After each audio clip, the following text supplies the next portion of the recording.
This is the JWN podcast.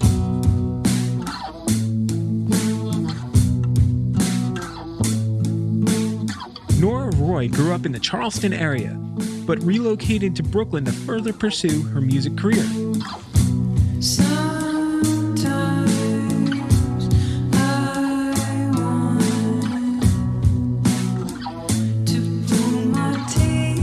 The pandemic brought her back to her hometown for a brief period, and it was during that time that I got to see her perform, as well as work in the music business in other ways. And we'll touch upon that in the episode. She lists Dolly Parton alongside Sharon Van Etten and PJ Harvey as her influences, and it shows in all the best ways. We had such a fun time getting to know all about each other, and I hope you enjoy my conversation with Nora Roy.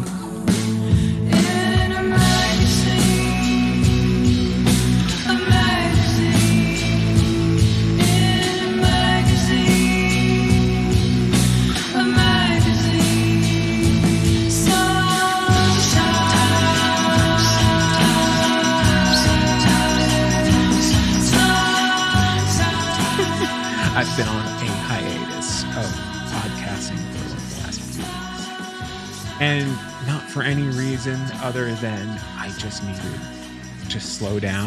Yeah. And this time of year, right when the kids end school, like this whole area, like you can feel it. It's like we just dropped 20 pounds. Like traffic lightens up, the pace slows down a little bit as people kind of like break for summer and go on their vacations. Yes. Yeah. And I was like, I am going to use this time to like reorganize my life, and it's done wonders. It's like I'm so much happy. I'm like X% happier and feeling better. And I'm like, okay, great. This is a good time because it's about, I started this podcast like a year ago. Oh, wow.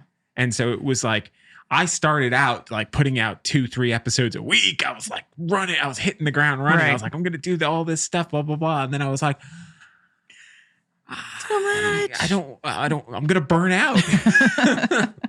and yeah, so I'm happy to be sitting here with you today. Oh, thank you for having me. I love meeting people just stumbling through life in such fun ways as shooting some one-off concert Yes. at the Charleston Music Hall. I was taking photos for the Lilith Fair tribute. That's correct. Yes. And that's when I met you. Yes. And what did you sing that day?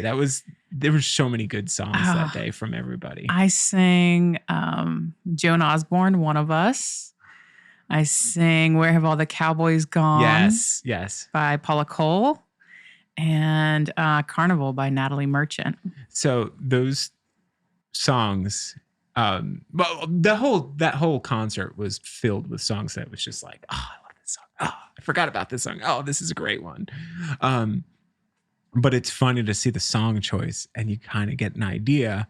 And then when I looked at your bio and you're like Sharon Van Etten, and I was like, okay, all right, I've got a clear picture. And then listening to your music, I started to think, okay, I hear the sounds of what you're saying and all that stuff, and I'm hearing the production quality. And I'm like, okay, is this a situation where you're more of a lo-fi fan? And I don't mean like I mean that in a positive way, in the most positive way. Or was that just like, hey, this is the situation I find myself in, I'm going to record with what I got type of thing? Or was that the desired sound? Because I love it. I was like instantly like, okay, this is... Thank you. You ever listen to music and go like, oh, I'm going to get along with this person if I ever met them? That makes me so happy. I think personally it was just kind of like, I obviously love lo-fi music. And I find that most of the stuff that I listen to is lo-fi. And I love beautifully produced, clean music as well. Yeah. But I just feel like for what I'm writing and with my friends who I worked on it with, I felt like that was kind of the sound that I wanted to go with. Yeah. And I like grew up listening to grunge and like shoegaze and even punk and even soul and R&B because my mom was really into Motown, and jazz. So I just kind of, just kind of tried to blend maybe some of those. I'm not sure what it sounds like to others, but Well, I hear the Sharon Van Etten, but I also hear like a tinge of like, I think it might be more of the vocal thing, but also the phrasing, a little bit of Lord Huron, like a little folk, like contemporary folk rock type thing where they kind of tinge on the rockabilly thing. Yes. Which I didn't realize until I saw them live for the first time. And I was like, oh, they're like a closet rockabilly band. Right. They want to be a rockabilly band, but they're disguising themselves as a folk band. Yeah, and they're doing pretty well. I'm not familiar with a lot of their music, but I know the super popular song. What is it? I do love that song. Which one? I know there are a lot of super popular ones, but I can only think of the one. The first one. I don't know. It's kind of a throwback. Classic thing. It's something about a river. I don't know. Something like that. But yeah, And then Phoebe Bridgers did like a. Oh, I didn't know that. She sang, I believe, backup on one of their songs. Cool. Yeah. Okay, Phoebe. Look, I haven't podcasted in a few weeks, and within the first 10 minutes, I've brought up Phoebe Bridgers. There you go. That poor lady. She's doing pretty well. She's crushing it right now. Yeah. Well, she was the right artist for the moment of 2020. Yeah. She captured that desperation, that sadness, that emotion of just like, yeah, it was just a low key anger, sadness thing. She captured it and then put a pretty little bow on it with her amazing vocals. Yeah. And talk about lo-fi, like her performances that she was doing, especially early on in 2020, whenever because she's putting out this amazing album, she's got to promote it, and she came up with all these creative ways to do like guest spots, and then like playing on like a little electronic keyboard thing, like a MIDI keyboard, in a tub for like Stephen Colbert, like what? Huh? So yeah, she definitely knocked it out of the park with what she had. Definitely. So I guess that goes back to like what I'm saying. Like so the people you were hanging out with where did you record that? So I recorded that EP in New York at I can't remember the name of the studio, but my friends they have their kind of like producing and engineering name together is Gravesend Recordings. Nice. That's my friend Carlos Hernandez and Julian Fader. So Carlos produced it with me in the studio with my friend Nick Jenkins. You know Nick Jenkins, don't you? That's a name that has come up on this podcast before. Unfortunately, he don't live here no more. He doesn't live here anymore. But he's a gem, and everyone that's ever met him will agree. He's one of those rare people that you're like, yes. Oh, yeah. If somebody says they didn't like him, then you automatically know you're not going to like that person. Like the sweetest guy. The sweetest. And talented is not the correct word. I know. There should be like a talented plus. Yes. I think he's genius level. Yeah. So I kind of got lucky because he was coming into town to play some shows with Valley Maker. And he said, "Oh, I'm going to be there at this time. That's awesome. I'll just come a couple days earlier." And so he was there for 4 days with me in the studio. So he, myself, and Carlos worked on it for 4 days and put it out into the world. I love it. I love it. Thank you. There's the sound of it alone, but then the songs are just are fun and they're raw. Yeah. They're kind of like punk rock. They're a little punk rock. Because they're just stripped down to the basics, guitar, bass, a little bit of keyboard, and drums. Yeah, we kind of wanted to keep it simple. I'm working on some new stuff here that's a little more, I guess, since they're both kind of lo-fi. But I would say it's a little more poppy lo-fi, less Americana-esque vibes from this one. But I'm really excited about it. And got some local musicians who came in to play some session spots and help me out with stuff. Heck yeah. Arrangement. And yeah, I'm pumped about that. Where did you go to? Who did you go to? There's two that stick out, but there's so many options. Who are you going to say? I was going to say it might either be Matt Zutel or Wolfgang Zimmerman. Wolfgang. There you go. It is Wolfgang Zimmerman, my friend. Yeah. He's another one that's just like, he's kind of a glue that everyone seems to know. Yes. But, you know, anyone that's in kind of that music scene, anyone who pays attention to how things are made. Yes. Know who Wolfgang is. He's got his fingers in everything. Yes. We'll just say that. Yeah. So I knew of Wolfgang 10, 12 years ago when my friend Grace Joyner was kind of working on her first song with him. And we had mutual friends, and I remember listening to the first song she recorded, and I was like, wow, that's great. Sounds amazing. But we never met. So we didn't have like a friendship, but we just knew of each other. And then I moved to New York, and I came back during the pandemic just to get out of the city and take a breather, as one does.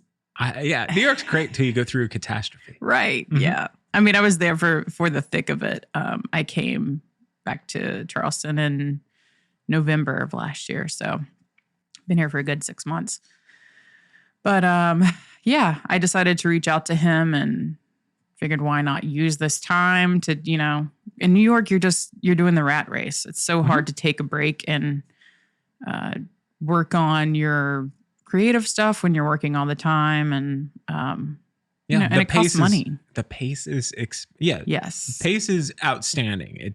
You're running all the time. All the time. If you're leisurely walking down the street in New York, you're going to get barreled over. Yes. And so everywhere you go, when you get to wherever you're working, it's like you're going to get surpassed if you're not running top speed throughout the day in whatever it is you're doing. So yeah, taking the time to like slow down and reflect. Yes. It's difficult.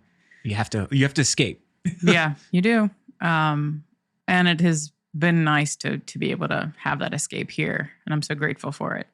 It's a almost polar opposite here. It's not as bad as it used to be, I imagine. Because if you grew up here, I'm sure it's way more fast paced than it used to be. Right. Yeah. But even still, like you can see, like you can't rush to get anywhere here because you're not going to make it on time no matter what you try. No.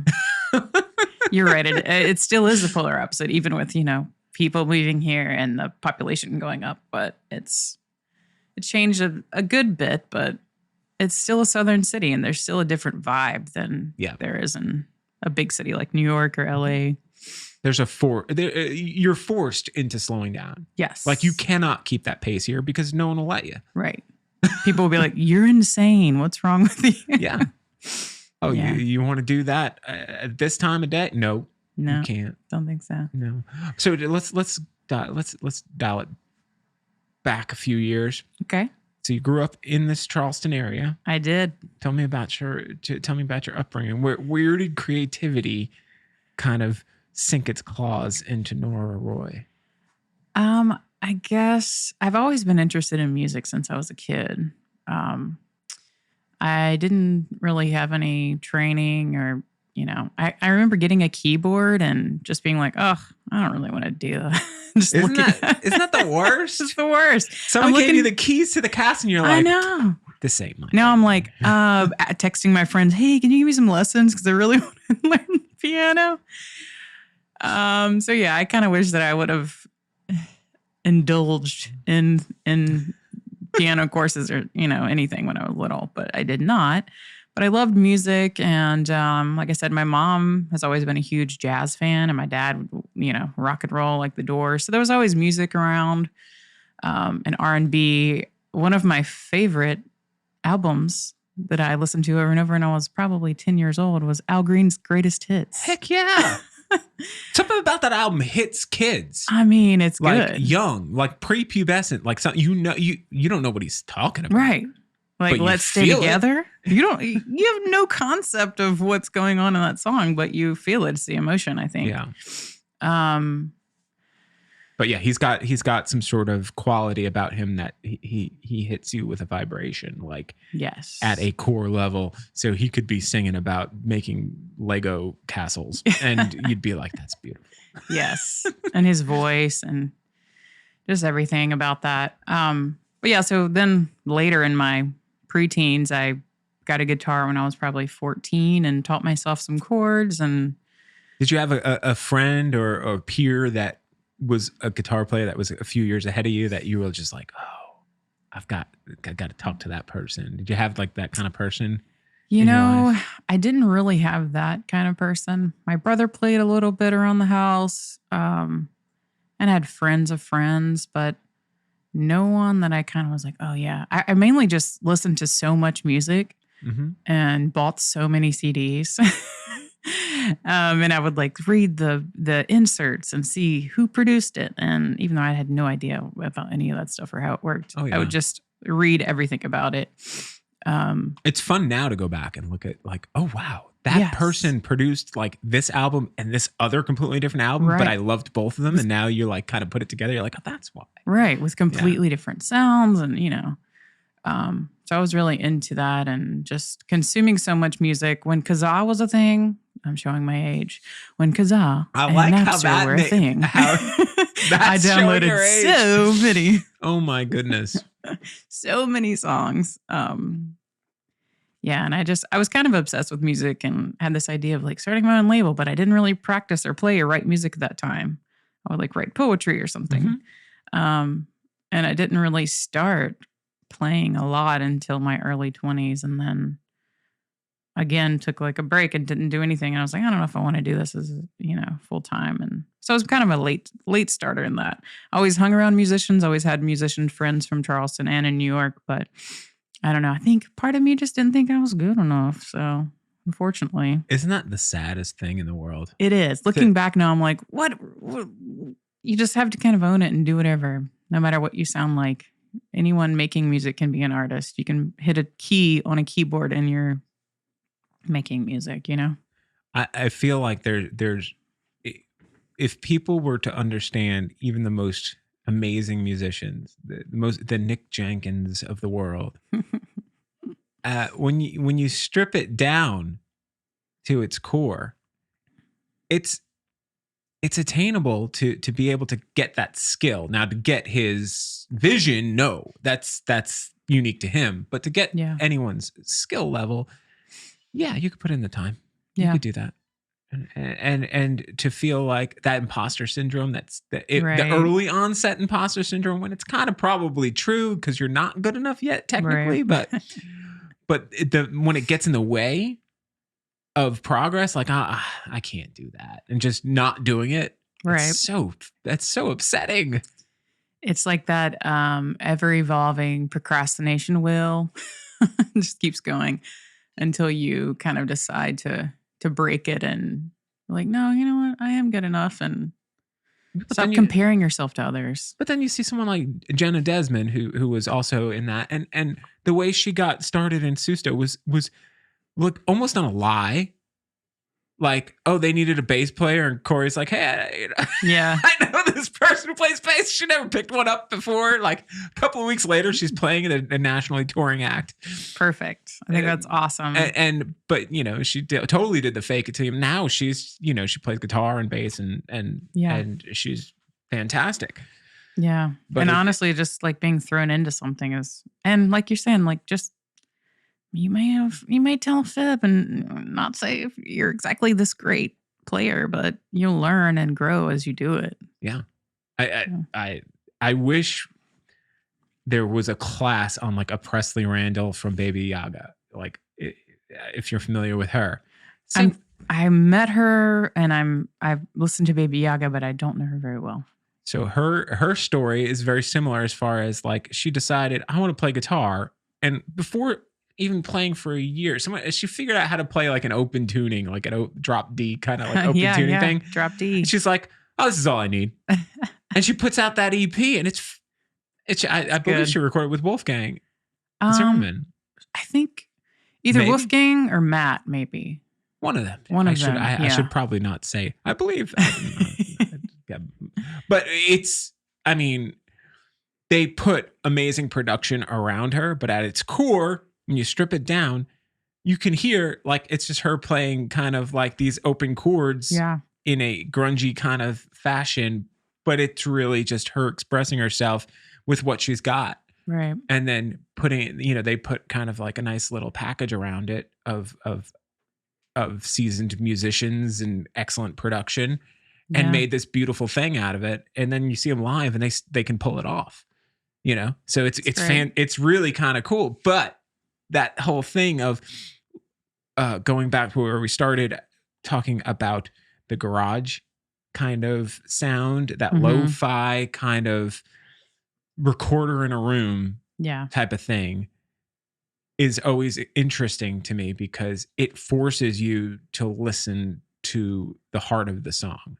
You're not getting the glitz. You're not getting this amazing, you know, sounding performance of a professional studio musician as much as you're just getting the song, the rawness, the rawness of it. Yeah. And you're kind of getting an idea, like you feel like you're sitting in a practice space with an artist, and this is how they are experiencing this song when they were making it. And so there's something cool about that. Definitely. Cause you feel like you're part of the band almost. But I do like to hear like, an over the top wall of sound type of thing as well. Like my tastes go from the most obscure Guided by Voices recording that like it sounds like he, you know, stuck a recorder in a bathtub and stood on the other side of his house. Yes. Like I can appreciate that, and then I can appreciate the most overproduced crazy thing ever, which I don't know. You pick one. Pet Sounds, I don't know. I know. Yeah, Pet Sounds. Oh my God, Pet Sounds. What a great album. I've been on a weird music kick lately. I've just been diving into stuff. I've been going and watching YouTube videos. I don't know. Yeah. Did you grow up? YouTube was still not really a thing when you started playing at the beginning of the Kazaa stage. Right. It wasn't. But you had tab kind of websites and things like that where you could learn music that way. And I think when I was like 20, there were a couple of YouTube viral videos, but YouTube was very new. So yeah, it wasn't like now, like you're saying, where you can, if you want to look up an artist and hear what they sound like, you just type in their name. I mean, this morning I was watching music theory lessons on YouTube. Yeah. Of just stuff, because I played punk rock. Like I went straight from like, you know, I traded a Game Boy for a guitar, and my friend who traded the guitar to me taught me a bunch of chords. That's awesome. Taught me how to read tablature, and that was it. But I never had music theory lessons. I never understood the why of things. Like, why does this note go with this note? Yes. Like all of that. So it's fun now in my 40s to go back and listen and learn and try to study all of this stuff. Yeah. Just because at this point in my life, I'm curious to know all of that stuff. But back then, I just wanted to get it out of me. Right. You know, I just wanted to get the stuff out. Yeah. And when you started playing in Charleston, what was your early career like? Did you play with other bands? Did you ever collaborate back then? I guess in my early 20s, I was really just, playing. I lived with someone who was a musician, and I would kind of just practice, and I was too shy to even play out at that point. But then when I moved to New York, I kind of got into my groove and started playing on my own. And a couple years into living there, just meeting people and starting to play with them. And then I would come back to Charleston and play a couple shows. But yeah, here it wasn't, like I said, I was just friends with everybody who were musicians. And I was just like, yeah, working on some stuff, but I don't know if I'll send it to you. Yeah, I'll send it to you. Sure, no, just being insecure about it. It's nice to go to a place like New York where there's so many people that you can not be embarrassed. You can go play a show and completely bomb it, and nobody, you might never see any of those people ever again in your life. Yeah. There's a nice anonymity to living in New York. You come here and like you can be playing more pressure. Yeah, you can play on an off night in the tiniest little bar and there's somebody in there who knows you. Yeah, for sure. So yeah, it's a little bit more intimidating to play in a smaller area, I would imagine. Yeah. It's hard. Watching these bands that are growing out of here and musicians, you know, it's kind of you don't want to oversaturate yourself in an area, but like where do you go? Yeah. You know, we're in such a strange location for music because we have this awesome independent music scene here out of necessity because none of the regional bands come here. No, we're off, you know, we're not on the 95 track really. So people usually pass us by and go west or they go from Charlotte to Atlanta. And it's like, dude, and then what to about Orlando at least something. Columbia? You were passing through there. Right. Just stop there. It's like we're too far away because we're right on the coast, but yeah. At best, we get bands on their like fourth leg of the tour when they're hitting all those little pockets that they missed on the first three legs. Yes, exactly. Which is nice though, because sometimes you see bands and they sound their best because they've been playing for like a year. Yeah, true. They've just been on the road the whole time. Mm-hmm. Yeah, and I think that, you know, I've been privileged enough to be able to work the binge shows that I saw you when you were so that you can tell the story. I wanted to get into that because I didn't expect to see you there, so just to kind of explain what we're talking about. I was taking photos of, was it Fits in the Tantrums? Or no, it might have been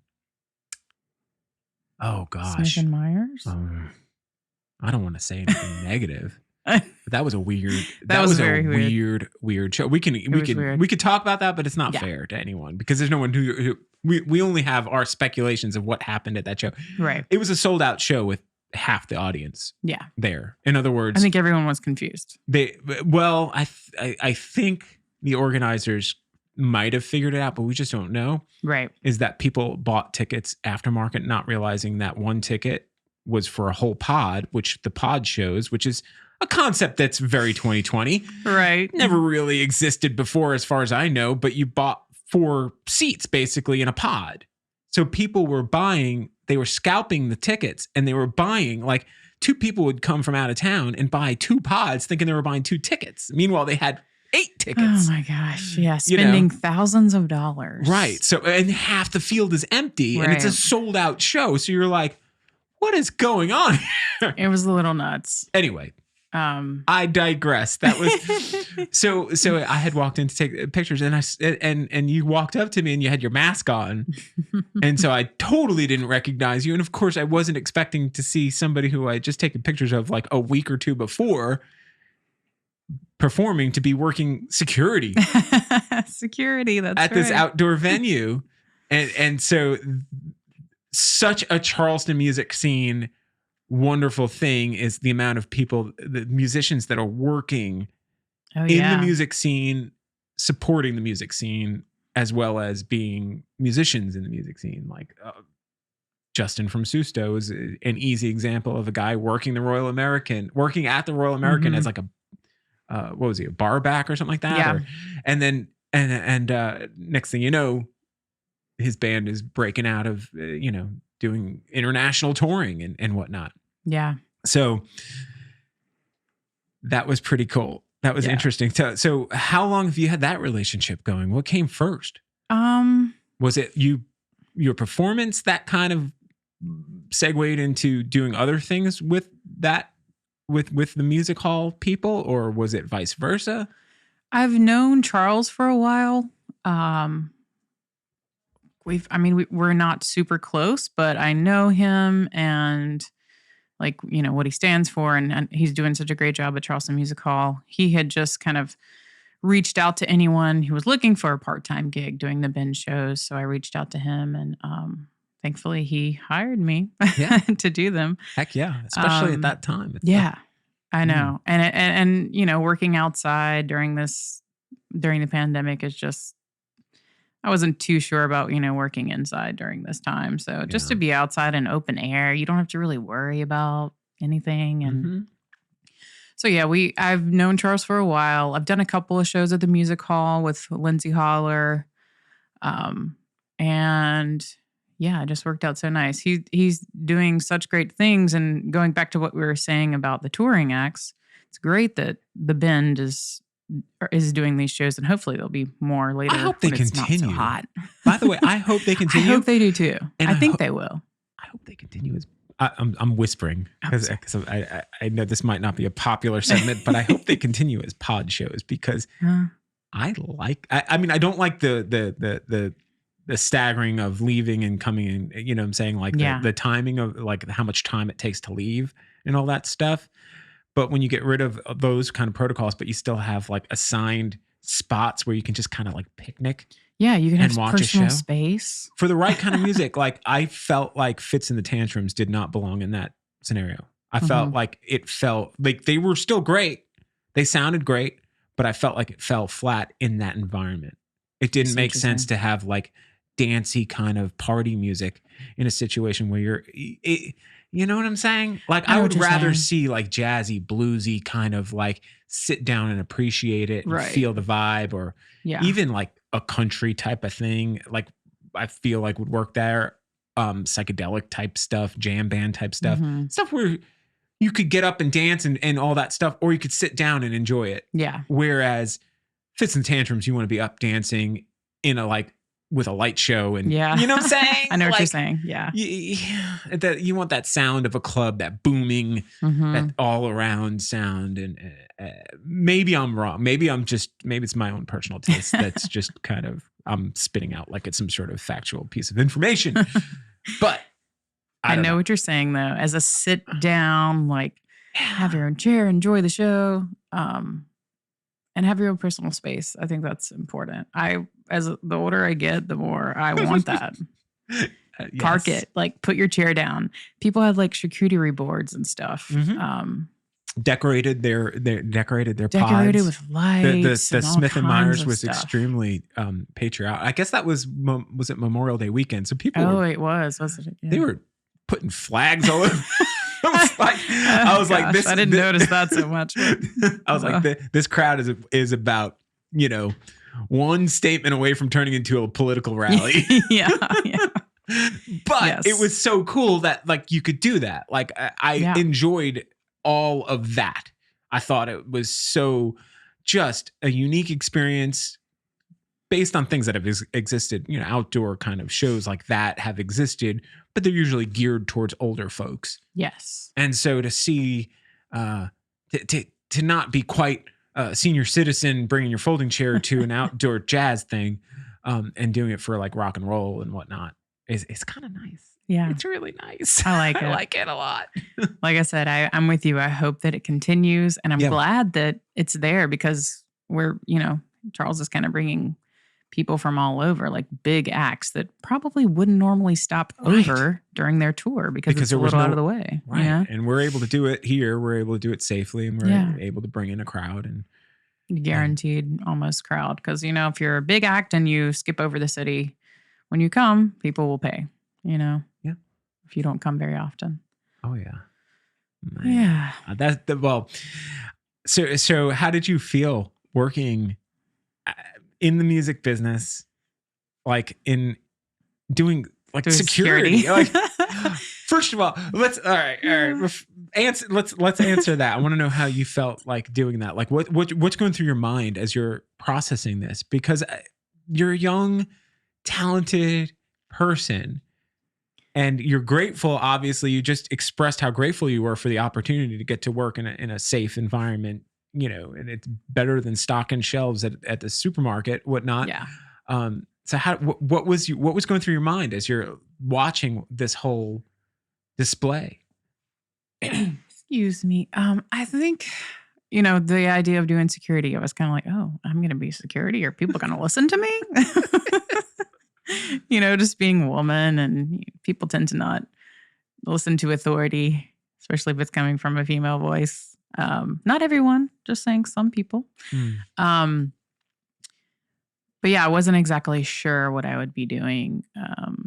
And for the most part, everyone was really nice. You know, there's always going to be some people that don't want to listen and don't want to follow the rules. And you know, you kind of have to say something to them. But other than that, it was nice. I got to see some friends who were enjoying themselves after the pandemic, and it was like their first show back, you know. But yeah, I kind of enjoyed it.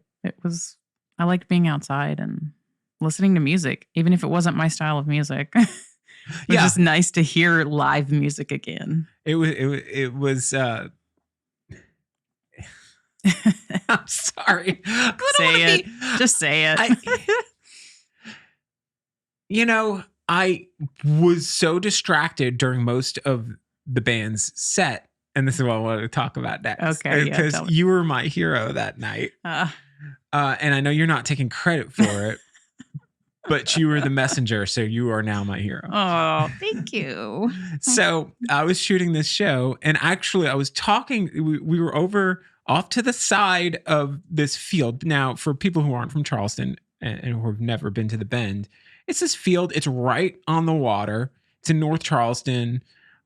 So basically, it's this beautiful spot, kind of gorgeous. Yeah, you would never, you know, I've driven by there a million times, and until they put up a sign that says the Bend outside out front, I never knew it was even there.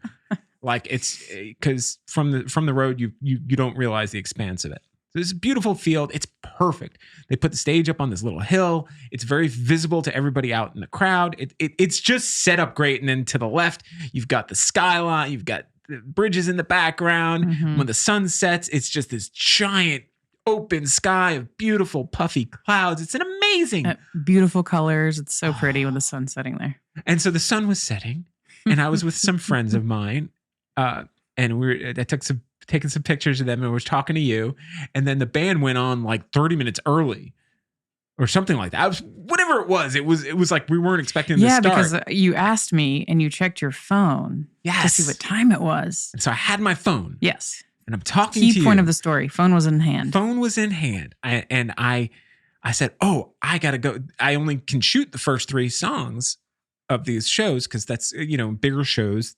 They have a time limit for the photographers to take pictures because they don't want the distraction of people running around.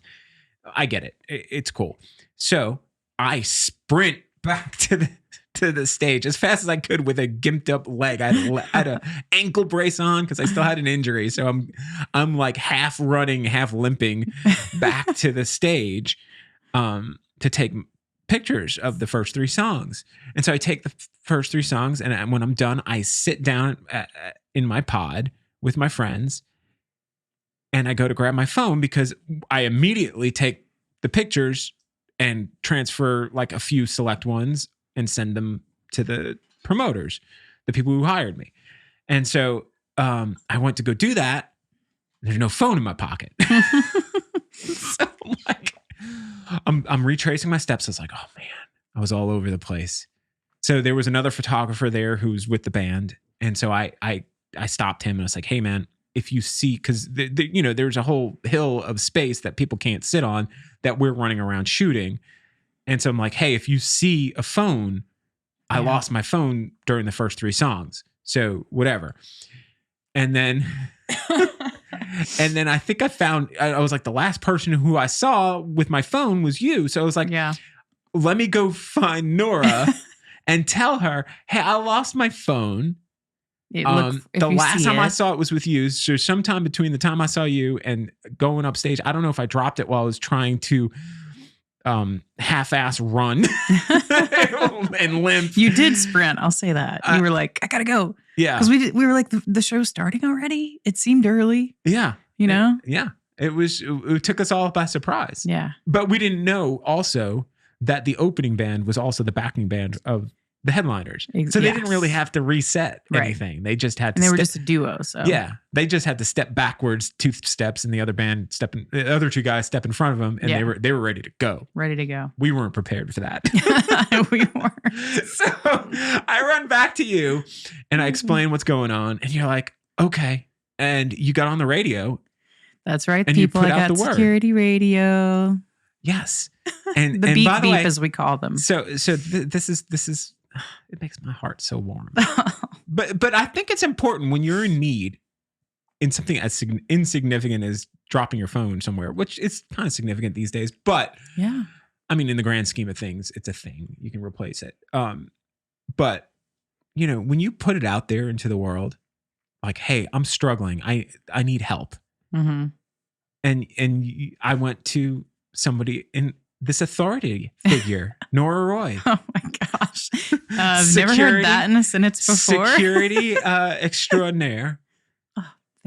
So I went to you and you put the word out. You spread the word like wildfire. And I swear within 20 minutes, I went back to my pot. I had kind of retraced my steps. I was looking everywhere. I was just kind of not paying attention to the show or anything like that. Unfortunately, I was just kind of like preoccupied. I sat down.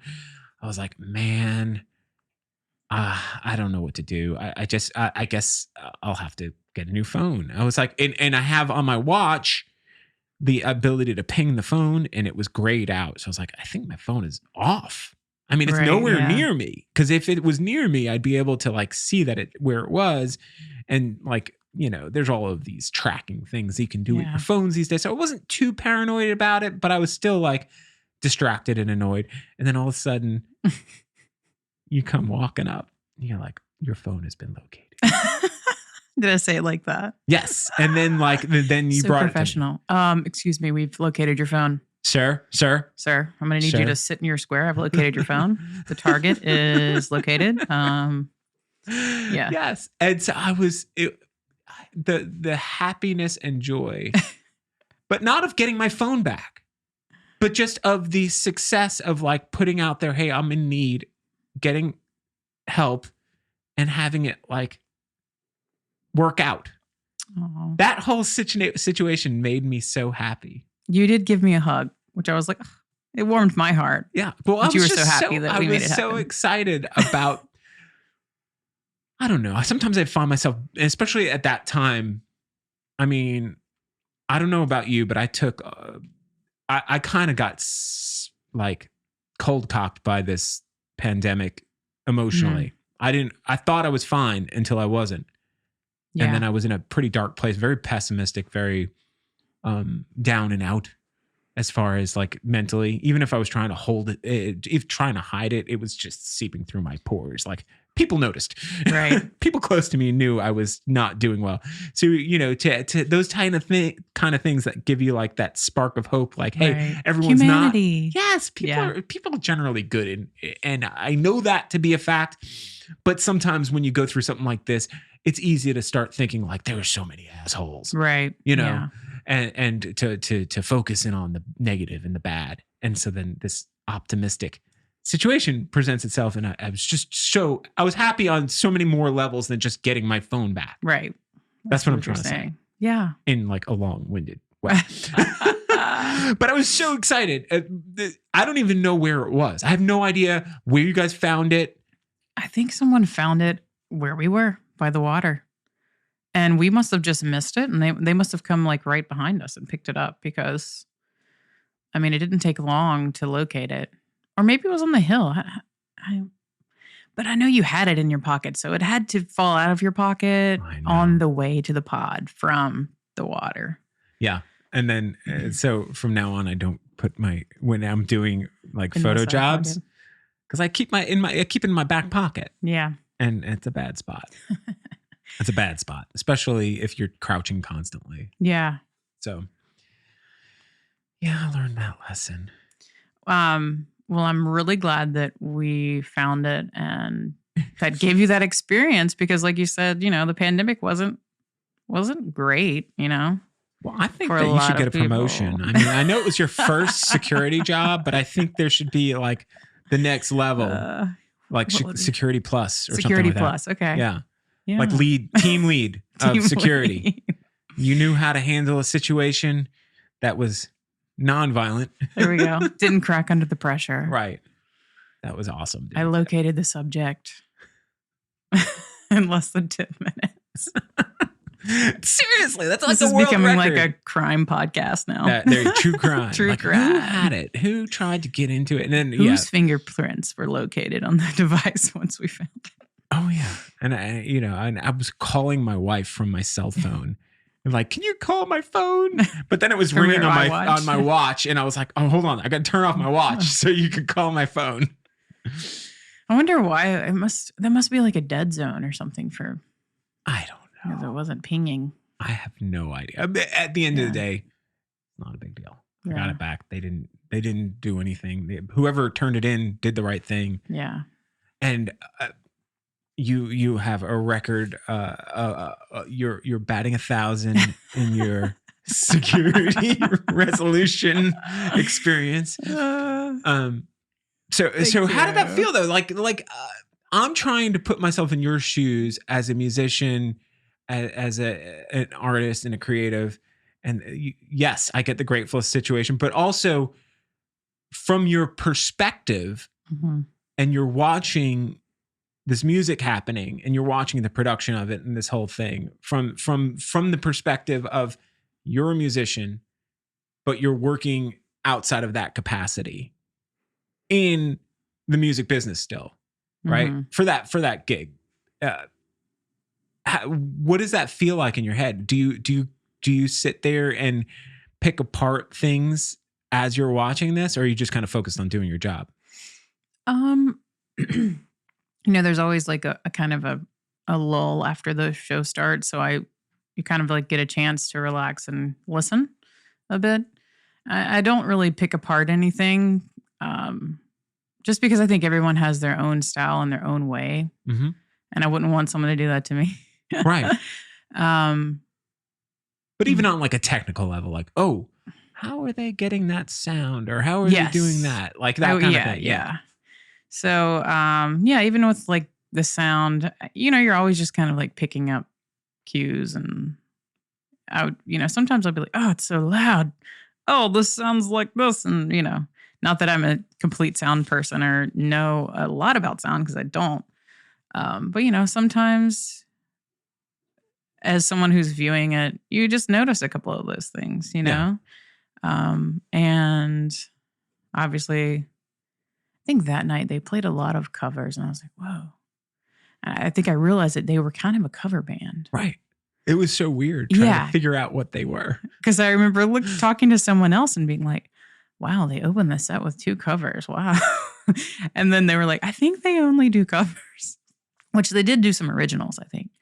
But I was just like kind of taken aback a bit. I'd never heard of them, so I had nothing to reference them from. I mean, when something like that happens, it's like, hey, this band, it's a sold out show. It's this band. And I'm like, are they a Christian band? Because, like there's like this whole music scene of like religious music.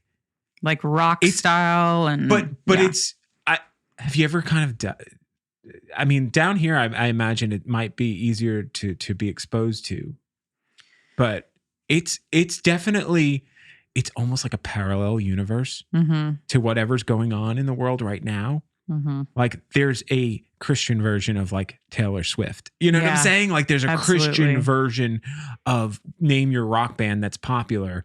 And I'm sure there's a Christian Phoebe Bridgers. I imagine.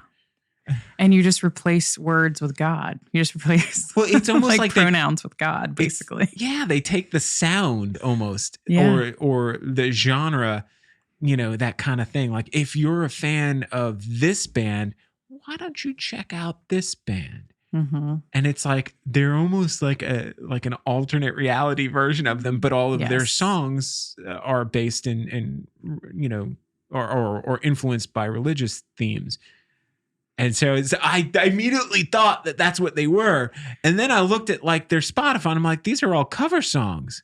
And then I kind of like put it together. Oh, this is the guy from another band. Yes. And then, okay, so it's Shinedown. It's the lead singer. And he's got this other project and they do acoustic covers. And it was a fun thing. And then I guess it took off for them. I mean, honestly, it's not my brand, my style that I would pay for, but the people there were diehard fans. And I think they sold so much merch. Like, it was insane. The line for merch, I don't know if you noticed, because you were kind of closer and the merch tents a little far behind, but there was like a line, a super long line, almost the entire night. Yeah. And at least for the first half. Everybody in the crowd was wearing the merch. Wearing their merch. And it was like a crowd full of that guy. Yeah. It's just wearing the shirt of the band you're going to see at the show for the band. Anyway, that was pretty intense. Like that's a weird thing that some bands have, is the collector mentality. Yeah.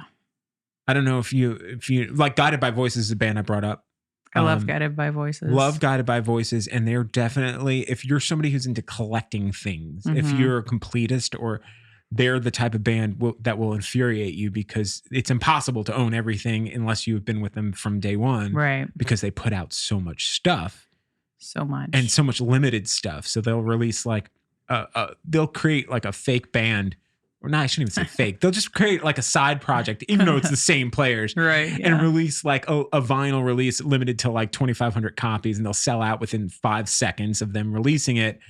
And you'll never buy them again. You can get like the digital versions, but you can't get that vinyl. Right. So they're not going to press that again. Yeah. But they have this audience that will buy anything they put out. And that's amazing. Like, if you have fans like that, those are the best fans, you know? Yeah. Back in the 90s, it was, well, they're still together now, but when I was active and we were a band we were friendly with and played a lot of shows and toured with was Less Than Jake. Yeah. Ska punk band from back in the day. They had that same thing going. Yeah. They were all about merchandise. Like they loved it. Bands make their money from touring and merchandise. So yeah, they learned early on, because it was still, late 90s, you still could make money selling records. Like there was still, it was the end, but it still was viable. It was almost like once people got broadband in their house, honestly. Because even when Napster first came out, and a lot of people still had 56K, and it would take like half a day to download a song. Yeah, you'd put it on, like click the download button before you left for school or work or something, and come back, and it's like still remaining 2 hours. Yes. And then someone might pick up the phone, and you're like, oh, no. God. Yeah. So that whole I feel like Phoebe Bridgers fans are like that to a certain degree. There are some of them that, every pressing of a record, they'll buy the new pressing, and you're like, okay, that's a bit much. Yeah. And I feel like she puts out a good amount of music on a consistent basis. She collaborates a lot. Yeah. So there's a deep well. In fact, my favorite Phoebe Bridgers music is like the Boy Genius stuff. Oh, I like Boy Genius a lot. New Lucy Dacus album is. I need to listen to that. It's so good. And I also want to listen to the new Japanese Breakfast album. I've got that. You've got it, Jubilee. I want to listen to it. Yeah. I heard one song on the way here, actually, on XM. Be Sweet. Yeah, Be Sweet. Mm-hmm. It's the whole album's like that. It's good. Sweet. Yeah, actually, the intro to that song, the bass line really reminded me of a Grace Joyner song. I was going to text her and be like, "Hey, listen to this song. Kind of sounds like your song, but not."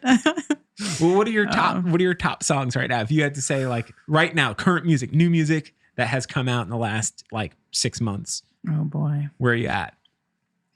Because I don't know about you, I keep a running list in your head, list of songs that I'm like, oh.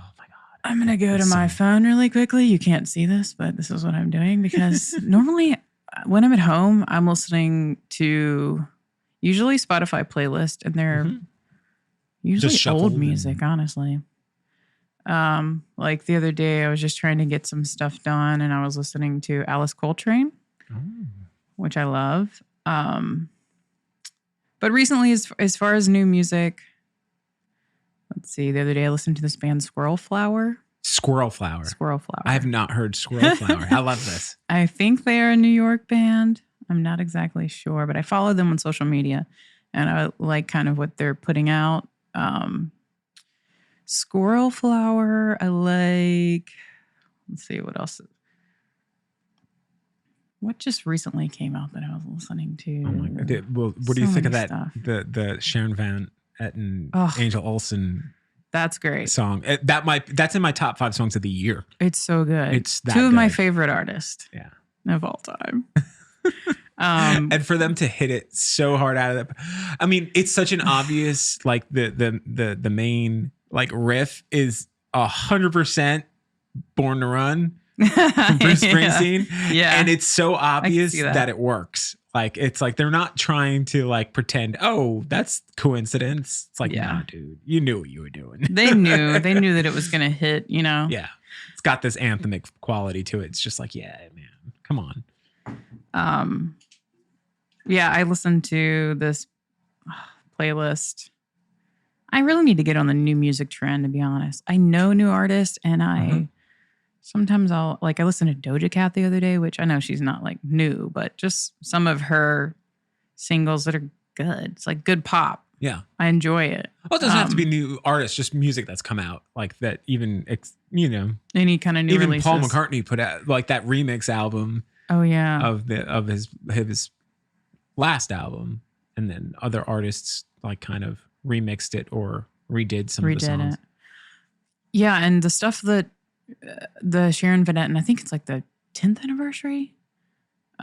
Yes, the covers. Yes, like Idols covered covers. a song, yes. And just a bunch of people that I kind of wouldn't think, but I love it. I love Idols, but yeah, that's one that's sticking out in my head. Have you seen her live, by the way?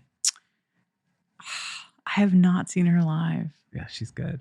And I really she's on my bucket list. I've been a fan of hers for so long. I don't know why I haven't, She's got that working class musician vibe as far as like, she just comes out and does the job. She's not, no glitz, no, she performs. Pomp and circumstance. She just comes out. She's just straight up.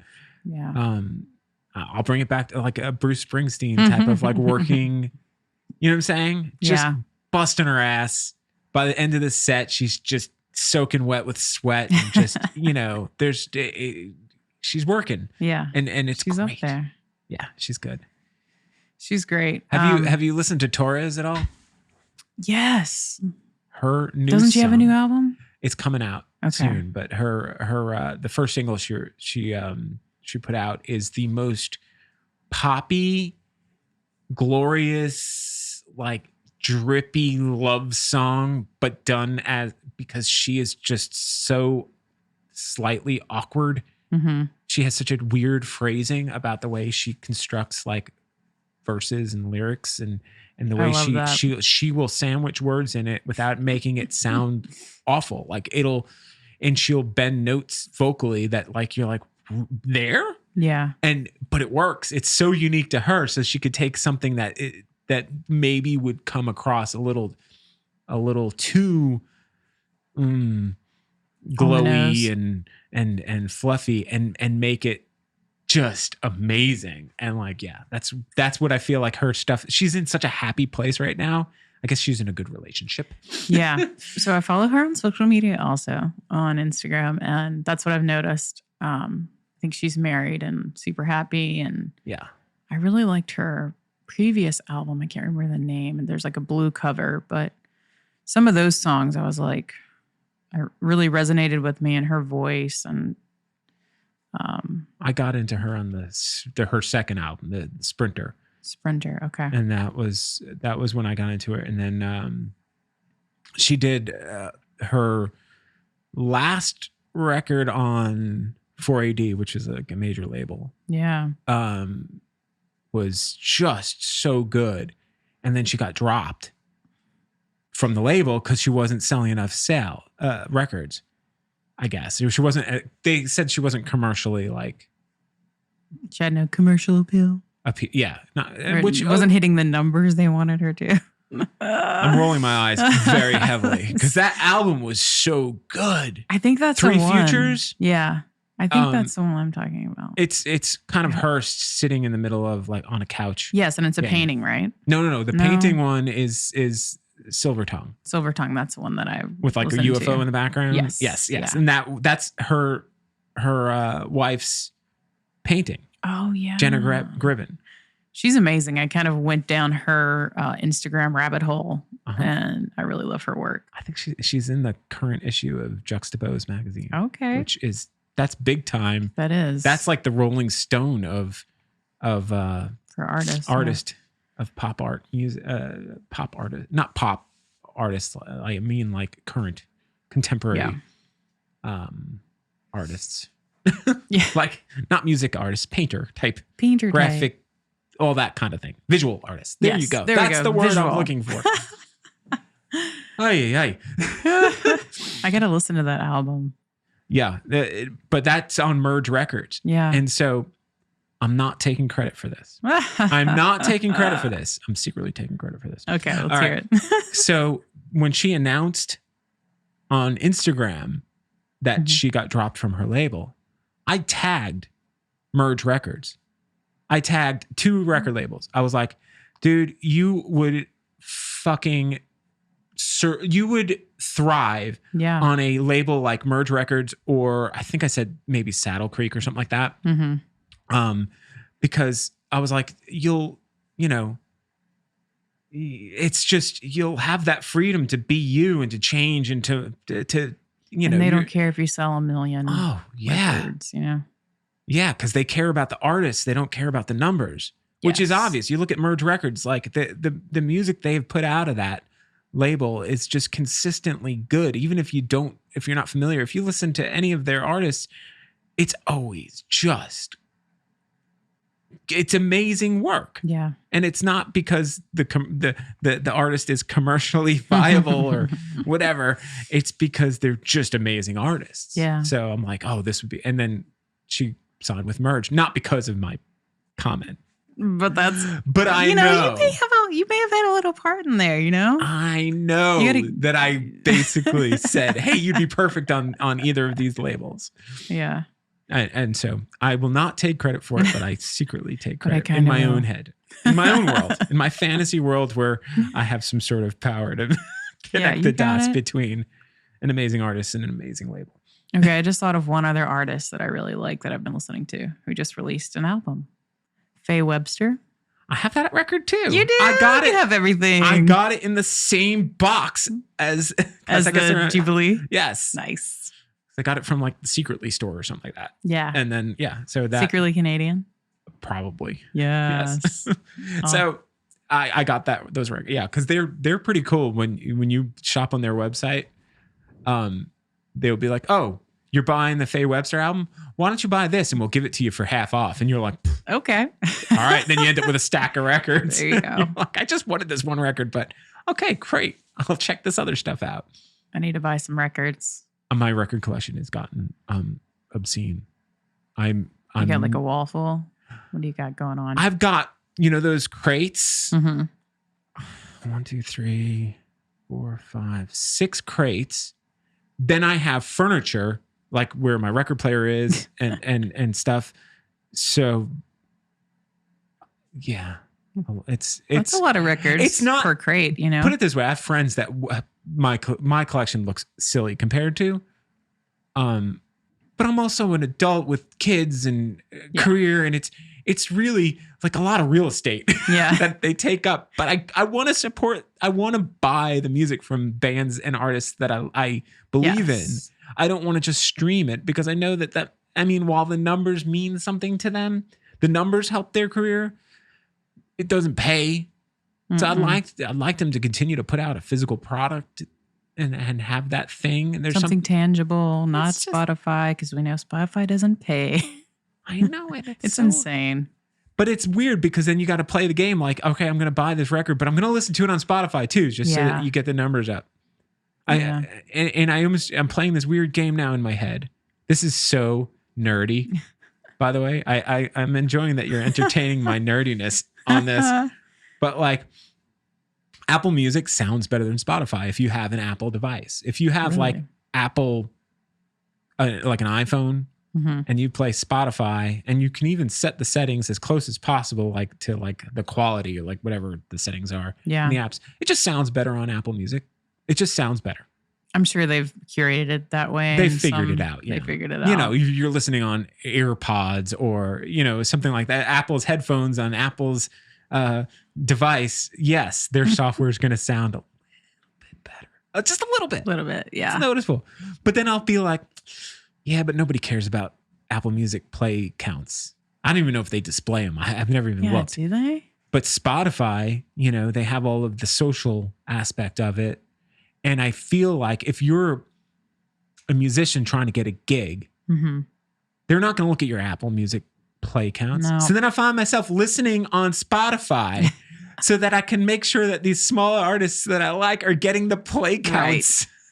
Right. It's a double-edged sword. So I'm sacrificing music quality to help the band. It's so to get the numbers up. It's extremely overly thought of and nerdy. To like, it's considerate. That's really nice because it's an odd way to be considerate too. It's so abstract when you like saying it. I sound like an insane person. Now, so I know you buy albums, but do you ever buy singles on Apple, on iTunes? No, I buy them on Bandcamp. Bandcamp, good. Yeah. Okay. I won't buy the digital music on iTunes anymore. Gotcha. I will buy the digital music on Bandcamp. Yeah. In fact, it's the best for artists. Well, because a lot of artists now too. So when you buy a record through Bandcamp, they're going to give it to you digitally as well, even if you buy the physical copy through Bandcamp. But if you buy it if you pre-order it from the artist, a lot of records aren't coming with digital downloads anymore. Which kind of blows my mind. Yeah. But, But it makes sense. Because, I mean, if you're buying records, you probably have a subscription to a streaming service. So you just get it that way. And people aren't going to store all of these songs on their devices anymore. It's either physical, like you're saying, as a record or streaming it. Right. But then like that band, I don't know if you know that music collective SAULT, SAULT. They're from the UK. I don't think so. And they put out this amazing like neo soul kind of, it's hard to explain what type of music, but it's very like hip hop-ish beats, but more like a lot of sampling, a lot of repetitive stuff. And it's just beautiful, awesome sounding music. It's great. And I'm a fan, right? Yeah. Buying their vinyl records is expensive because they import them. They make like limited copies of things like that. So I buy them, but then they don't come with a digital download. And this new record, they just put out a record called 9. And it's only going to be on streaming services for 99 days. And then they're pulling it. So I went and bought the digital one and the vinyl separately because it didn't come with a digital download. Wow. So you spent a penny on that. And I had to buy the import record. So I'm already spending twice as much as I normally would. And then you got to get the shipping, and then I pay for it must be good though. This is an investment. Yeah, it's Yeah. I think it's fantastic. But I like that idea of dropping something and putting a limited date on how long it will be available on these streaming platforms. Yes, I agree. I'm putting SAULT in my phone right now, so don't forget it. SAULT. Yeah, they're extremely like. And they're kind of like a Banksy situation. Like people know who some of the musicians are, but some of them are like anonymous. It's like a performance art project almost. It's pretty interesting. It's definitely, but the music is good regardless of any of that around it. You don't have to know any of the weirdness around that to appreciate the music. If I put it on for you, I play it in here while I'm taking photos of people, and 100% of the time they're like, "What is this? This is really good." Like, it doesn't matter what kind of music you're into. I feel like if I put that on, it will kind of ring a certain bell in your brain to say, hey, this is good. Yeah. That's the kind of music that I like to listen to if I'm trying to work or just relax and kind of have a background music going. I feel like what you're describing is something that I would like to listen to doing that. Yeah. Well, what is it what are some of your other interests in life? What have you done as a career to outside of music? And security. I have worked in film for a little while. I was an office manager for a post-production sound studio in New York. That was fun. Got to meet some cool people. Not Sound One. Not Sound One, but C5, which is I think associated with Sound One, maybe. I have a lot of friends in that industry. Really? A bunch of guys I grew up with. Musicians who went into that field. Yeah. So a lot of the sound editors that I worked with were musicians and kind of, parlayed their career into doing sound editing to make a living. Wait a second. Were you familiar with all of the voice actors that do the background sound effects? Not Foley work, not Foley, but voice ADR. actors that do ADR after the fact, and they might be voicing people that weren't. That it's not the person on the film, but they're like filling in the noise, the gaps in the background of film. I don't know any of those actors personally, but I mean, we did ADR in our studio, but for the most part, they would go to oh my God, what's the name of the studio? Not sound check. Oh my gosh. Soundtrack. Okay. So yeah, it's also in Manhattan. And they would like record the stuff and then they'd send it to us and we'd edit and yeah. So you weren't working directly with the performers. You were doing the editing. They were doing the editing and where you were working. Yeah, and it was mainly, you know, directors would come in and like listen to the edits, and it was cool. I got to meet some really cool people. Adam Driver, who I had a huge crush on, and then he was at the studio and I was like, hi, my name's Nora. Nice to meet you. Okay, bye. It was fun, and like Spike Lee, which was cool. Who else? It's funny when you're working in Manhattan into those things and those type of people. And this is just where they work. They come in. Yeah. It's just a thing that they do. And at first you're kind of like, oh my goodness. Yeah. And then after a while you're like, okay, he's coming today. Make sure you got this, that, and the other thing. You like, right. It's just, it's work. It becomes work. Yeah. Yeah. And I tried not to be the person who would, you know, be overly excited and it's with every celebrity that you see come in. But there were some where I was like, wow, this is really cool. Yeah. Speaking of pet sounds, we had Brian Wilson. We had Brian Wilson's guitar in the studio for a while because they worked on the movie, and I can't remember the name of the movie. It's slipping my mind, but there have been a couple of like documentary type things about. He was not in the studio, but his guitar was there, which was pretty cool. Yeah, it was fun. And I did that for a little while. I also, most recently, I've worked as a nanny for a family. I also managed a restaurant and served in some restaurants, you know, just kind of. The musician lifestyle. The musician lifestyle. Yeah, it's kind of nonstop gig working. Yes, exactly. And I liked working in the office, but it was a lot. And, you know, when you work in like a 9 to 5, which usually rolls over past 40 hours when you're working in a creative environment.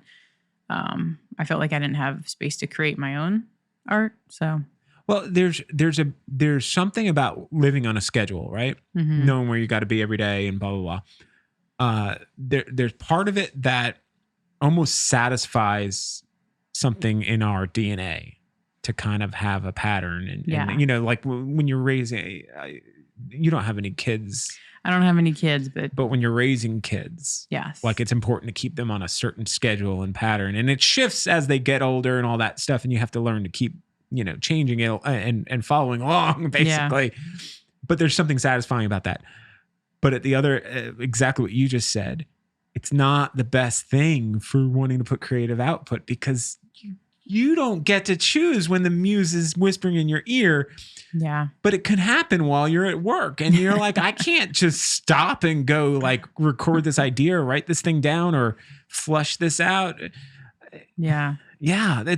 So it does kill creativity being on a schedule like that when it's not. Now, if you're being on a schedule for your creativity, if you're like a songwriter and every day you go from 9 to 5 and you just put a pen against a paper or, you know, pick up a pick and start strumming some chords, eventually that's, you know, the muse will hit you while you're doing that. And then you're in the right place at the right time. But when you're working for someone else and you're like, nope, I can't be creative right now. I got to answer this phone call. Exactly. Yeah. And if you don't give yourself that extra space just for your mental health, your physical health, your creative health, we'll say, then there's not really an opportunity for it to come up, you know. If you're just kind of tired from working, right, you don't have that freedom and drive to even create. Anyway, I just felt like it sucks the life out of you. Yeah, exactly. And especially in New York when you may be working a 9 to 5, but you're also commuting at least 2 hours a day. At least I was, Yeah. It takes 45 minutes. You have to give yourself at least 15 extra minutes for train issues and just to be there on time. So just to decompress when you get there, because the Yes. last thing you want to do is go through all of the Manhattan transportation and then just get right to work because you'll be frazzled every day. Oh, yeah. You need a minute to like, all right, let me eat this bagel I bought outside in the on the street from my guy on the corner. Yeah, this questionable coffee and some of the, some like dollar diner coffee is the best coffee. It's kind of burnt. I have a deep appreciation for it. And then can I warm up your coffee, dear? I did a lot of that at the studio. Just it's giving coffee, ordering lunch for people. And depending on what part of Manhattan you're in, the amount of like tiny hole in the wall places that you discover, those become your favorite things. Yeah. Like you learn to not go to the big name, like food restaurant type places. Oh yeah, once in a while, but you find the little hole in the wall thing that people like tourists would skip over because it looks like a dirty little thing. Meanwhile, greasy spoon, it's the best food in the world. Yeah, there's authentic. This place called Johnny's where you could just you can get like an egg salad sandwich for $2. Hell yeah. And that's hard to find in New York. Anything that price is hard to find. You can't get a coffee for less than like $6. So yeah. During that time when I first got married and I was working for an electrician, and I was going to school full time, but we knew in whatever borough we were working in where to find the cheap egg and cheese on a roll. Mm-hmm. I mean, it's like the standard breakfast, and it was made pretty much the same. Oh yeah, at a certain type of mom and pop deli everywhere in New York City. The bodega sandwich. Yeah. And you would go there and you'd get it and you knew exactly how you want it. And what's your impression of going to order food at one of those places in New York? Especially if you grew up there, you don't think of it too much, but if you're someone who grew up here and then you went and spent time there and you adapt to it. Yeah. But tell me about the first couple of times you went to go order food in a place like that. God, I can't even remember, but I'm sure I was nervous. Did you ever get skipped over? In like a fast-paced deli? Yeah. Definitely. You have to be some kind of aggressive. Not in a harsh way, but you have to, advocate for yourself or you'll just get run over in general in New York. So you almost have to know your order before you walk into the door. Oh yeah. Yeah. Yeah. Not like walk in, look at the menu and then make a decision. No. Yeah. Because they might call on you the second you walk in the door. Yes, exactly. And it's funny because once you start going somewhere, they'll remember your face in your order. Mm-hmm. So they'll be like, oh, egg and cheese on a roll? Cool. Got it. Yeah, and it's done in like 5 minutes. How many people come in? How did they know? Yeah. Yeah. Like, what did I do that was memorable? They're good at what they do. And I'll say like bodega workers are some of the hardest working people, especially the ones that stay open 24 hours and have like all the drunk kids and adults too, coming in and getting a snack at 2 a.m. Yeah, and they're so even keeled.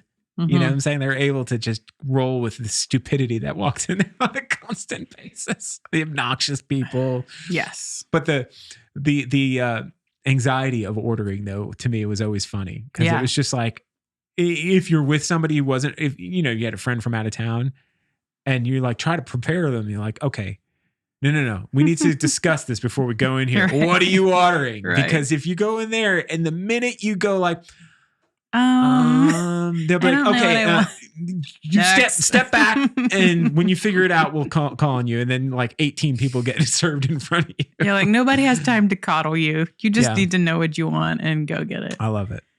It's that's a very unique New York experience. I believe. I don't know. I think so. I mean, there are other kinds of situations. I'm sure you go to Philly, you get a different type of version of that, but it's not quite the same. Yeah. It's a good, You're just ordering a cheesesteak with a different accent.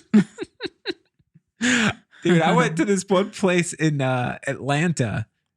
Similar vibe, but trying to order a vegan sandwich in there. And when I tell you this they person, look at you like you had 4 heads. No, they were absolutely amazing about it. Like the exact opposite. I was so prepared to just be insulted and like I'm cool about it. Like it's my choice and I'm walking into your territory type of thing. Right. And I'm asking you to change what you do for me. But the guy, the person I made the order, he's like, hold on a second. Hey, Jimmy Bob, or whatever the hell the name of the other guy was. This guy makes a great veggie sandwich. And this guy made a great veggie sandwich. Nice. Like, all right. That's great. Yeah. Accommodating. But it was a similar type of vibe when you walked in there. I was like, oh, I know this. And I'm like preparing myself to get berated. Yeah. And it's also hard just even walking into a bodega and being like, oh, can I get a vegan option or a veggie? You know? Oh, yeah. No, you just don't go in there. Yeah. Like I would never go in there and order that stuff. I would go and like pick up an apple or a piece of fruit and get a just, banana. And let me get a coffee and here, this is it. So I would know better. But in this one, I was like, I'll take my punches. Yeah. And it worked out. It worked out well. You'll go back, won't you? All right. So let's talk on what your future plans are. Okay. With creativity, music, and the biz. The biz. All right. Well, I kind of mentioned earlier that I've been working on some songs with Wolfgang Zimmerman. We've done 5 songs. Wow. Yeah, we've recorded 5.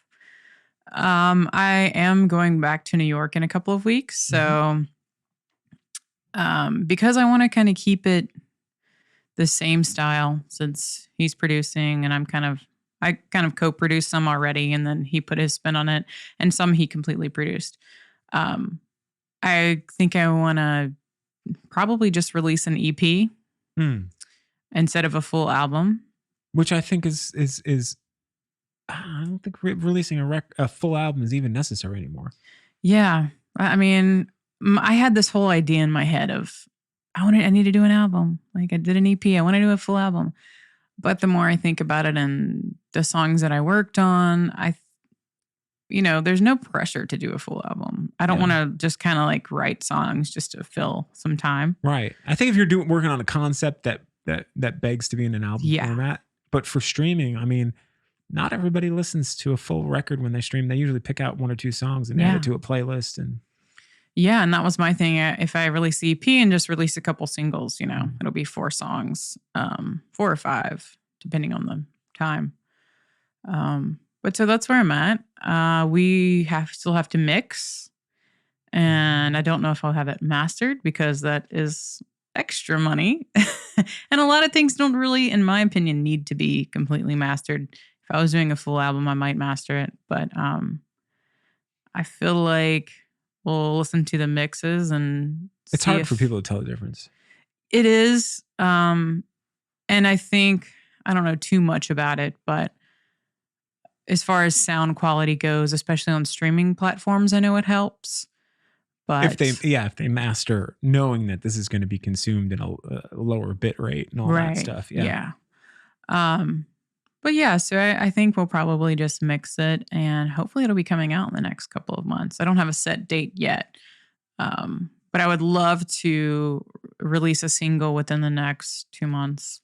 I'm excited to hear it. I'm excited. I really love what I'm doing right now with this stuff. Isn't that fun when you can enjoy? Yeah. You hear so many musicians that can't listen to their own stuff, which I get because you become critical. All you hear is every mistake and every flaw. And you're like, I could have done it this way. And I get that trap is upsetting. Yeah. But it is nice when you can just be like, oh man, this is exactly what I wanted to do. And this is what I wanted. And this is, the best I can get at this moment. And it's perfect in that way.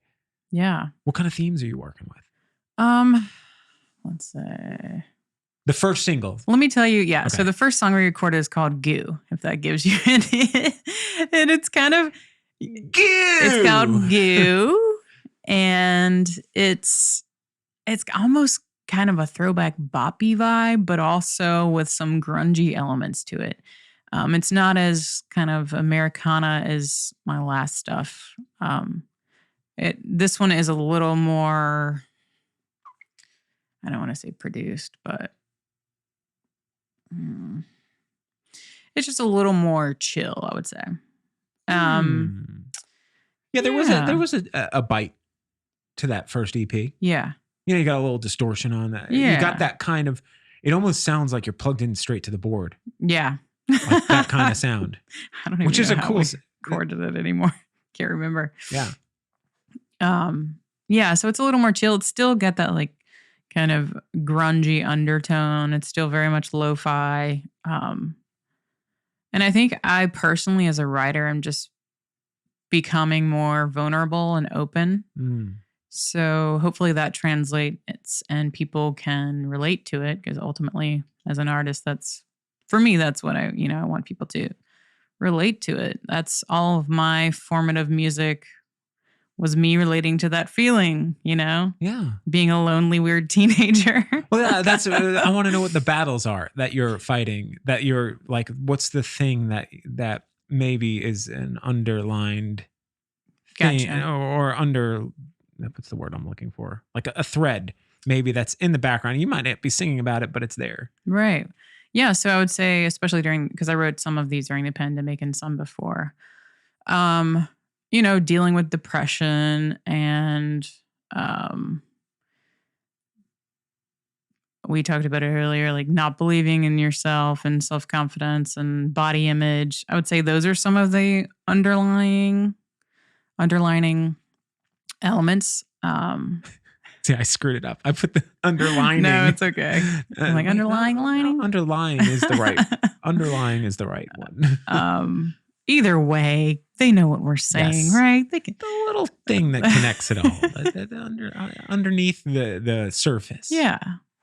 So I think that's, I have one song that's kind of poppy and cute and kind of a love song. And then, the other ones, Goo is poppy, but the kind of theme of it is trying to pep yourself up. It's telling yourself to get out of that funk and make something happen with it, Yeah. Use that energy. Yeah, use that energy. And I mean, I've struggled with depression since I was a teenager.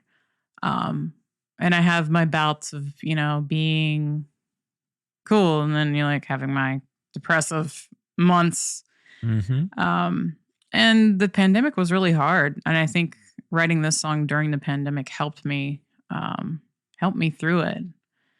And yes, I think that the outpouring of people like you connecting to those feelings and really just putting a sound to it, yeah, has helped the rest of us get through it as well.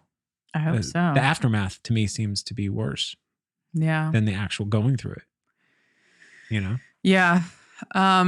Like you were saying, it was hard for you, it was definitely hard for me as well. And just being kind of stuck in that mindset and realizing that, sometimes you can't get out of your own head. Yeah. And it's hard to say, oh, I'm going to go for a run. It's like, yeah, but my body tells me that I just need to lay down, So in order to get out of that rut, you do have to kind of take some control, but it's not always that simple, and it's different for every person. So, right. This song kind of, it was a note to myself to like, hey, come on, pep up. Let's go. Yeah. Let's do what we got to do. Let's put in the work. Let's put in the work. Let's Even if you're not feeling up to it, get up and Exactly. go. And once you get the blood flowing, Yeah, you will feel better. You might not solve all your problems, but you feel a little bit better. but you'll feel better. And that hasn't been the case in many years. It's taken a while for me to kind of get into that flow. Yeah, I am there with you. You're speaking my current language. Like, I've been going through this hard. Yeah. I put a little injury on top of it. So when you take away some of the physical things, right, because of that, on top of this stuff, it was like double whammy. Like, I got hit with both fists at the same time almost. And I was just like, oh, I wasn't prepared for that. But yeah, to one of the things that I think is a positive coming out of this is it really put mental health Yes. into everyone's, vision. Like everyone now has heard other people talk about it, discuss it in a less taboo way. Yes, absolutely. And I think there's a movement in music right now that, people are talking about their mental health issues in their music, and people are relating because it's a relatable subject and it shouldn't be taboo, and we should talk about it more. So I really respect artists who are able to be vulnerable and talk about those issues, as well as making good music. Yeah, I think to the pushing through it and the talking about it. Yeah. But if you don't say anything, nothing will change. Right. But if you go to the security worker and say, "I lost my phone, please help me," your chances of finding your phone go up exponentially. So if you cry out to the world, "I'm hurting and I need help, I need some love," your chances of receiving that care and love go up exponentially. Absolutely. And I know that's not an easy thing for a lot of people to do. I know for myself personally, it wasn't very easy. Yeah. Just from the way I was raised. But learning self-care and being an adult and learning who I am has helped me tremendously. And like you said, reaching out, just ask. You never know what's going to happen. You don't know the outcome. You can't tell yourself that you do, because you'll be amazed sometimes if you just ask. Yeah. In any situation, not even with mental health, but just putting it out there in the world. Yeah. And I love it. I think this conversation, as much as we went on weird little tangents, little offshoots, I think we just kind of wrapped up. Yeah. And what a beautiful artist you are. Oh. I am so happy. I was like, man, I'm not lying. When I listened to your music, to the EP that's out there now, I was like, there's no way I couldn't like this person. Oh. Like right off the bat, I could just tell from the music you put out there. I'm like, okay, we're starting at an easy place. And then my other experiences of you have all been great. So this is another one. I'm so glad that I'm getting to know you, and I'm sad that you're leaving, but you're not going far. I'm not going far, and I'll still be around. Yeah. Yeah. So I may play a show in a couple of months. Once I get settled in New York, I think I'm going to try to come back and play a show. Where do you think you would play? Where do you think is the right venue for where you are musically? Probably, there's so many options. I think the last show I played was at Royal American, just because it's kind of more of a rock vibe. Mm-hmm. Also the Tin Roof. I love the Tin Roof. Is fun. Have you played Tobin's? I have not. I've heard about Tobin's, but I've never played. Yeah, it's a weird. That was kind of born through the pandemic, as far as like doing outdoor shows in a courtyard type of place that's gorgeous. I was going to say, isn't it completely outside? Mm-hmm. Okay. Yeah. It's like the stage backs up against apartment buildings, which blows my mind. Oh, wow. They have live music constantly there. And I'm like, oh boy. And is it all plugged music? I mean, I saw... It's not acoustic. I saw Baby Yaga and Babe Club there. And oh, wow. Like I saw loud music there. Yeah, that's loud. So... Yeah. Yeah, there's stuff coming up. They're starting to do some shows at the stadium, at the Volvo tennis stadium. Yeah. They're going to do some smaller shows, not in the stadium, outside in the club area. Okay. And so that's another new kind of place to showcase music where I think it would be a cool vibe. Yeah. Also, I know I'm running on, but I noticed that the Windjammer is now booking a lot of cool shows. IOP. Yes. Shout out to the Windjammer. I think because we lost Music Farm, like there's other things just kind of trying to fill in the void, because the Music Farm was the place where if you did get a band, like the kind of band I would like to see, that's where they would most likely play. Right. Not a seated venue somewhere that's medium size. Yeah. If you had, I'm trying to think of I think Sharon Van Etten might not work there specifically, but someone of that ilk, a little bit more plugged in rock and roll, so a place you'd want to stand up. Oh, Fits in the Tantrums. I saw them a bunch of times at the Music Farm. Yeah. Perfect venue for them. Yeah. Perfect venue. Because you can be like up close with each other and just dancing and having fun. Yeah, you can dance in the audience and it's like a dance club vibe, in this rock club. It's fantastic. Rip to the Music Farm. I had so many good experiences there from the time I was a teen up into my mid-20s. Yeah. Wow. Can't believe it's gone. Oh, no. But there are new ones and everything runs its course, I guess. I hope that someone buys it and starts their own version of the farm there. I would love to see a multi-use place that can transform into like an art gallery for a show and then a dance place or but that's not as formal as the music hall. Yeah. Which I love the music hall. Me too. But, in a seated kind of theater like that, it's a different vibe. Yeah. In a kind of club type of vibe. It's just a different thing. And now we've got this hole. Yeah. This boarded up hole and it's the best location and yada, yada, yada. Anyway, don't want to get harped on negative stuff. We're positive people. Yes. And where can people find you? What's the best way to keep up with what you're doing?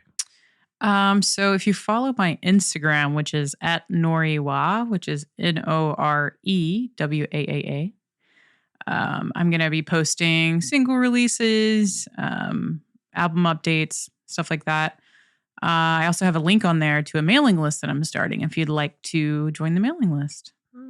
Also Bandcamp if you'd like to purchase anything. Bandcamp is the place to go. Yeah. Stream me on Spotify. Just recently joined Spotify, but Bandcamp's the place for artists where they can actually make money off of their art.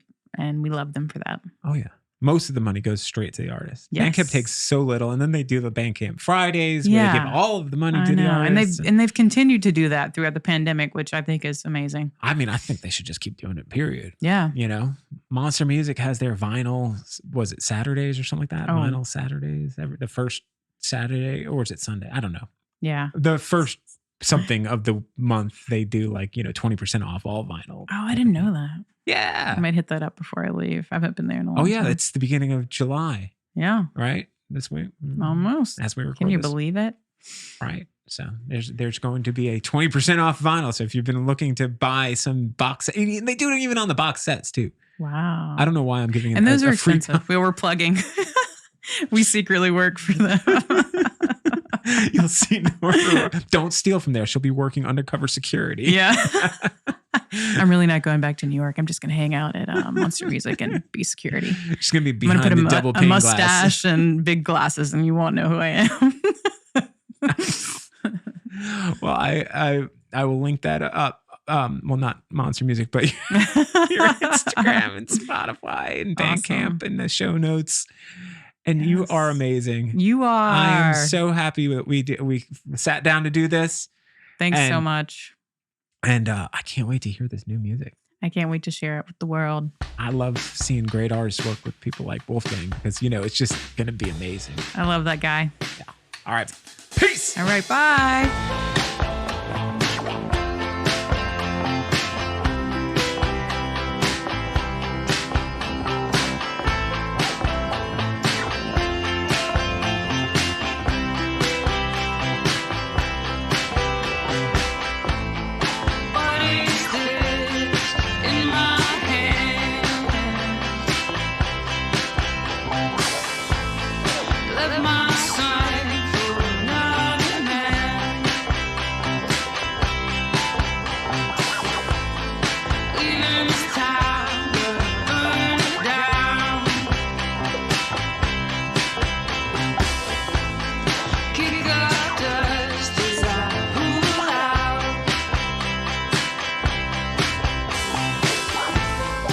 Before you get going, don't forget to subscribe to the show if you haven't already.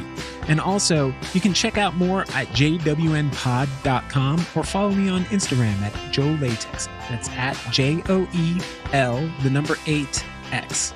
Have a great day. Peace.